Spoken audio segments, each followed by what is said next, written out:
I feel like for years I was being prepped for creating Rebuild globally. But the moment that really hit me that I was going to do this was a really strong calling that I felt from God. I'm a spiritual woman, and the earthquake hit. And the next day, I just, everything inside me and everything that I heard said, go to Haiti.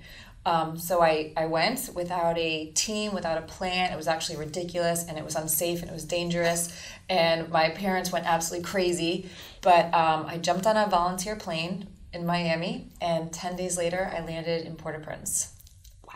Right after the earthquake in 2010. Wow. So that was the moment. Definitely that morning. So the earthquake had actually happened the day before at 5 o'clock, and I didn't know about it till the next morning. I was driving to work and listening to NPR, and I heard about this earthquake. And as I'm driving in, I was at United Way at the time, and I just said, my God, I'm supposed to be there. So I immediately walked into my supervisor's office and said, I'm going to take my vacation to go to Haiti. And just as crazy as, everybody literally thought I had lost my mind. Right. They said, we don't think that's going to work. And I was like, okay, then I quit. I felt that passionate about it. So you quit? I did, but then they said, okay, you can go. You can have your vacation. Yes. And so they let me go. But then I was in Haiti for about 3 weeks when I realized, this was the reason I was born. I was meant to be here.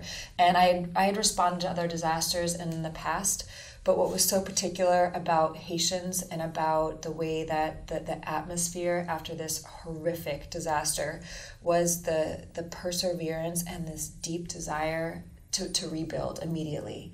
And so as I'm handing out water bottles and tents, women are asking me for jobs. Wow.